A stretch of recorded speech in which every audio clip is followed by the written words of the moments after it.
Welcome to Innovation Pulse, your quick, no-nonsense update on the latest in AI. First, we will cover the latest news. Apple is revamping Siri with AI. OpenAI is launching its first AI chip, and Mistral AI is securing major investment. After this, we'll dive deep into the controversial launch of GPT-5 by OpenAI. Apple is set to revamp Siri, Apple Intelligence, and Apple Search for 2026. Bloomberg reports that Apple plans to launch an AI-powered web search tool integrated into Siri, working alongside Google. The new system, named World Knowledge Answers, will search the internet and provide AI-driven summaries for easier and more accurate results. This feature will also be integrated into Safari, Spotlight, and iPhone's default search. The technology behind this, called Linwood and LLM Siri, is part of a software update internally known as Luck-E, possibly arriving in iOS version 26.4 by March. Apple is collaborating with Google to test an AI model to enhance the voice assistant with the new search, including text, photos, video, and local information. The impact on SEO remains to be seen. OpenAI is preparing to launch its first AI chip next year in partnership with Broadcom, according to the Financial Times. The chip is intended for internal use rather than for external customers. This move aligns with efforts by tech giants like Google, Amazon, and Meta, who have developed custom chips to manage AI workloads. OpenAI aims to diversify its chip supply and reduce costs, previously collaborating with Broadcom and Taiwan Semiconductor Manufacturing Co., alongside using AMD and Nvidia chips. In February, it was reported that OpenAI was advancing its plan to lessen dependence on Nvidia by developing its in-house AI silicon. Broadcom CEO Hock Tan mentioned expected significant AI revenue growth by 2026, with over $10 billion in AI infrastructure orders secured from a new customer. This strategic shift reflects the growing demand for computing power to train and operate AI models. Up next, we're exploring AI's impact on operations. MIT's recent study brings surprising insights for those anxious about AI replacing jobs. Although many companies attempt to leverage AI, fewer than 10% of AI projects are profitable. Only 5% generate significant value, with many initiatives consuming budgets without enhancing business outcomes. This suggests human problem-solving remains crucial. The issue isn't the AI tools themselves, but how they're utilized. Businesses often invest in flashy software that doesn't yield results, while real value lies in areas like finance and operations, optimizing processes like invoicing or data entry. Successful AI use frees employees for higher-value tasks. Startups excel by solving specific problems with AI, offering more practical learning for job seekers. As AI adoption progresses slowly, workers have time to develop skills. Jobs won't vanish overnight, but understanding AI's practical applications is vital for future success. Mistral AI, a French startup, is reportedly securing a €2 billion investment, valuing it at $14 billion, according to Bloomberg. This positions Mistral as one of Europe's top tech startups. Founded by former DeepMind and Meta researchers, the company focuses on open-source language models and Le Chat, an AI chatbot for European users. While Mistral hasn't commented, this would be their first major raise since June 2024, when they were valued at €5.8 billion. They've previously raised over €1 billion from investors like Andreessen Horowitz. European AI startups are gaining momentum, with a 55% increase in investment in the first quarter of 2025. 12 European startups have achieved unicorn status this year. Another notable company is Sweden's Lovable, an AI coding platform valued at $1.8 billion just 8 months post-launch. Meta Platforms is considering partnerships with Google or OpenAI to boost AI features in its apps. Meta's AI division, Meta Superintelligence Labs, is exploring Google's Gemini model for text-based responses in Meta AI, the main chatbot. Talks also involve using OpenAI's models to enhance AI in Meta's social media apps. These partnerships would be temporary, as Meta aims to develop its models, such as Llama 5, to compete independently. Meta has already integrated external AI models internally, allowing employees to use Anthropic models for coding tasks. A Meta spokesperson stated they are pursuing various strategies, including internal development, partnerships, and open sourcing. Meta has invested heavily in AI, hiring former AI leaders to guide Meta Superintelligence Labs and attract top researchers. Google, OpenAI, and Microsoft have not commented on these developments. Up next, we're exploring Meta's AI strategy overhaul. Meta is undergoing its largest leadership reorganization in 2 decades, led by CEO Mark Zuckerberg. The shift is driven by a focus on AI, with new hires like Shengjia Zhao, co-creator of OpenAI's ChatGPT, who was appointed as Meta's chief AI scientist after initially considering returning to OpenAI. Meta is investing heavily in AI, hiring talent from competitors, and forming the Meta Superintelligence Lab. The restructuring has caused some internal tension, with veteran employees leaving and new staff adjusting to Meta's corporate environment. Alexander Wang, a new executive leading AI efforts, faces challenges integrating into the company and aligning with Zuckerberg's aggressive AI goals. While the company temporarily pauses hiring, the changes aim to drive innovation and position Meta as a leader in AI, despite some internal resistance and adaptation issues. Microsoft is reducing its reliance on OpenAI by developing its own AI model, MAI-1 Preview, which is now being tested on the LM Arena platform. This new model may enhance Microsoft's Copilot Assistant, and developers can request early access for feedback. Despite this shift, Microsoft remains a significant investor in OpenAI, having contributed over $13 billion. OpenAI, valued at around $500 billion, still uses Microsoft's cloud infrastructure, but has also partnered with other providers like Google and Oracle. Microsoft's new model ranked 13th on LM Arena, trailing behind competitors. Mustafa Suleyman, leading Microsoft's AI unit, is focused on advancing AI models and reaching a broader audience. Previously a co-founder of DeepMind, Suleyman joined Microsoft with a team from Google's DeepMind. His group is expanding within Microsoft, aiming for significant AI developments. Nvidia reported strong financial results, with $46.7 billion in revenue, a 56% increase from last year. This growth was driven by its data center business, which also saw a 56% rise in revenue. Net income reached $26.4 billion, a 59% increase. Data center sales contributed $41.1 billion, with the Blackwell chips accounting for $27 billion. CEO Jensen Huang highlighted Blackwell's central role in the AI industry, predicting $3 to $4 trillion in AI infrastructure spending by decade's end.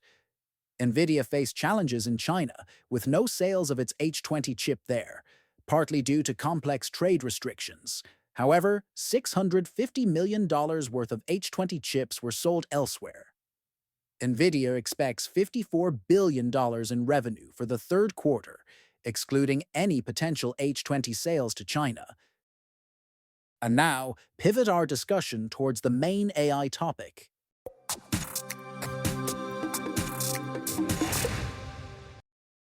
Join us as we explore the challenges of AI advancement. Welcome back to Innovation Pulse. I'm Donna, and today we're diving into one of the biggest tech disappointments of 2025. You know how sometimes a product launch is so hyped that the backlash becomes bigger news than the actual product? Oh, you're talking about GPT-5. Donna, I've been using AI tools professionally for 3 years now, and I've never seen anything like what happened in August. We're talking about 4,600 upvotes on a Reddit thread titled GPT-5 is horrible within 24 hours. That's not normal user feedback, that's a revolt. Yakov Lasker is joining us today. He's a data scientist who's been tracking AI developments closely and actually lived through this whole GPT-5 saga as a paying ChatGPT user. Yakov, before we get into what went wrong, remind our listeners just how confident OpenAI was going into this launch. Oh man, the hubris was something to behold. Sam Altman, OpenAI's CEO, literally posted a screenshot from Star Wars showing the Death Star looming over a planet. 6 million views on that tweet. Then at the live stream, he's promising PhD level expert in anything, any area you need, on demand. He compared it to going from talking to a high school student with GPT-3 to a college student with GPT-4, to now having a legitimate expert. And then what actually happened when people started using it? It was like ordering a PhD expert and getting an overworked secretary instead. That's literally how one user described it. Within hours, people were posting examples of GPT-5 making basic math errors, giving wrong country GDP figures, literally double the actual numbers, and just failing at tasks that GPT-4 handled easily. Wait, that reminds me of something I saw. Wasn't there a really embarrassing example with US presidents? Oh yes, someone asked for a diagram of US presidents since Herbert Hoover with their names and years in office. GPT-5 completely botched it. And this is supposed to be the smartest model ever. People were sharing screenshots all over social media just mocking how basic the mistakes were. So what was actually broken? Because OpenAI must have done some testing before release, right? Here's where it gets really technical and really interesting. GPT-5 isn't actually one model. It's what they call a mixture of expert system. Think of it like having different specialists in a company, and there's a receptionist who's supposed to route your call to the right expert. Okay, so if I have a coding question, it goes to the coding expert. If I have a creative writing question, it goes to that specialist. Exactly, but on launch day, that receptionist, the auto-switcher, as Altman called it, completely broke down. So people were asking complex research questions and getting routed to the cheapest, simplest model instead of the sophisticated reasoning model. Altman later admitted the router was out of commission for a chunk of the day and made GPT-5 seem way dumber. But here's what I don't understand. If it was just a technical glitch, why are people still complaining weeks later?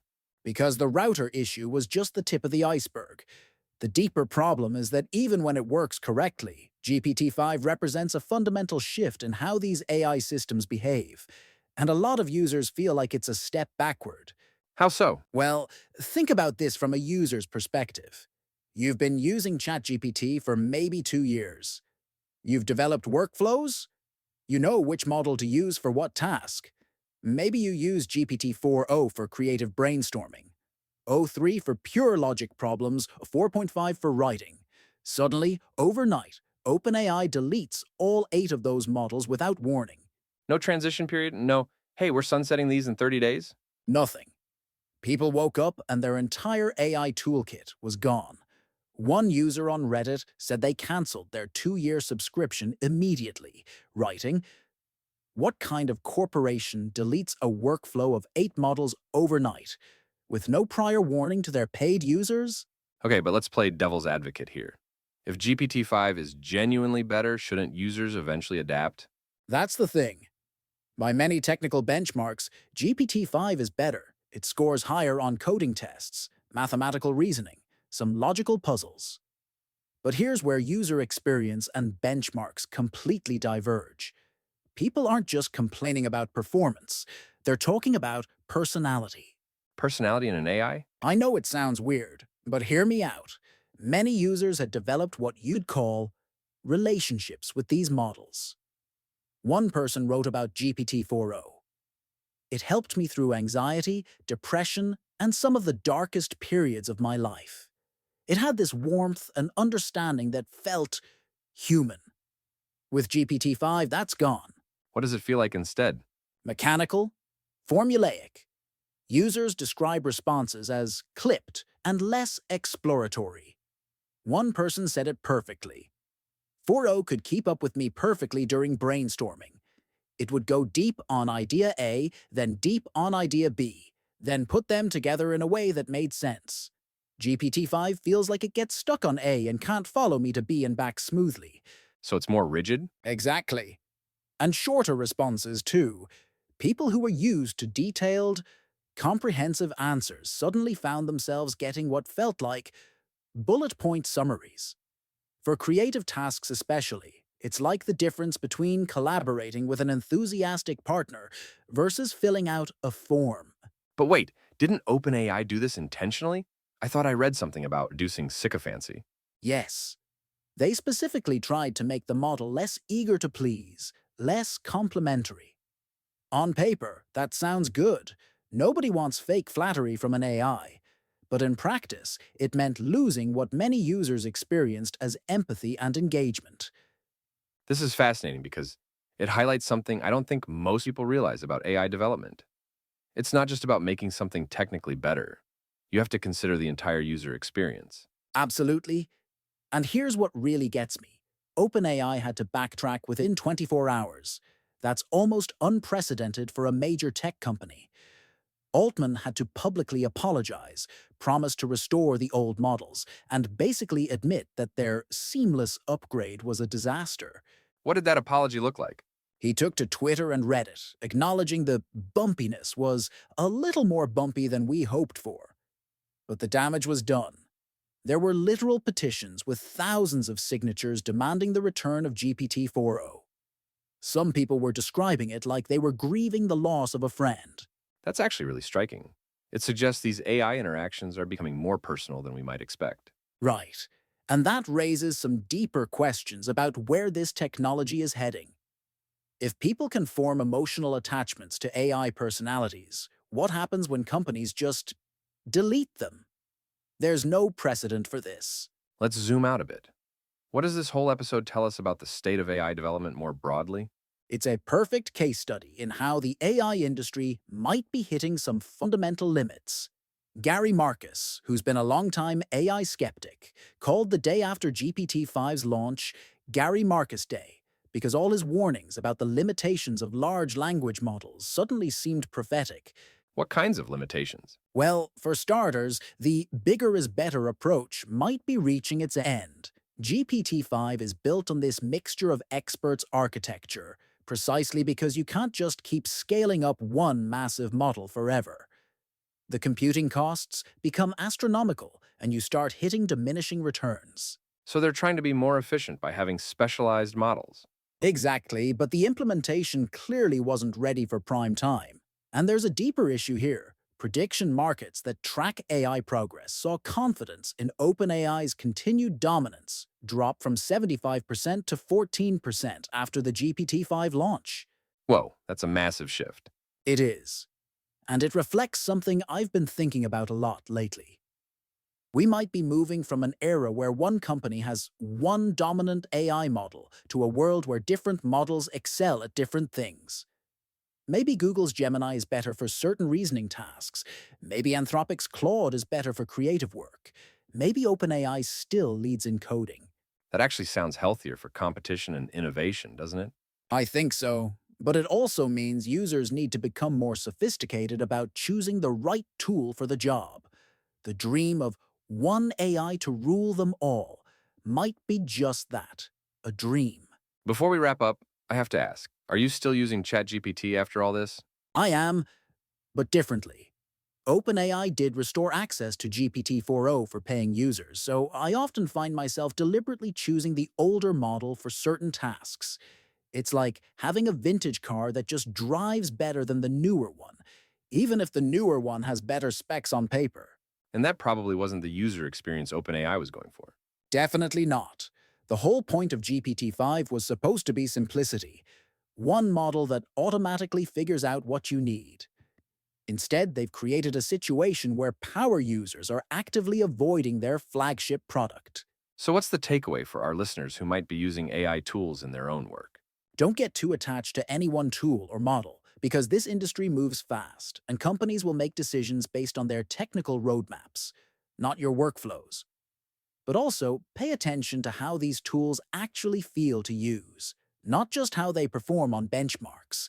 The human experience matters just as much as the technical specs. And maybe keep some backup plans? Always. The AI landscape is changing so rapidly that what works today might be gone tomorrow. Diversification is key. Yakov Lasker, thank you for walking us through what might be the most dramatic AI product launch failure we've seen yet. And who knows?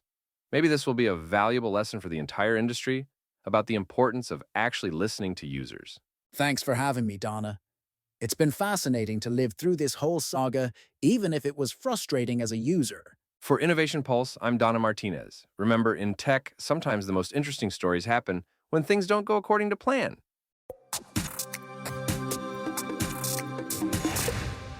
That wraps up today's podcast, where we explored Apple's ambitious AI plans for Siri by 2026, OpenAI's chip development, and the challenges surrounding AI profitability, while also touching on Meta and Microsoft's strides in AI and Nvidia's financial results.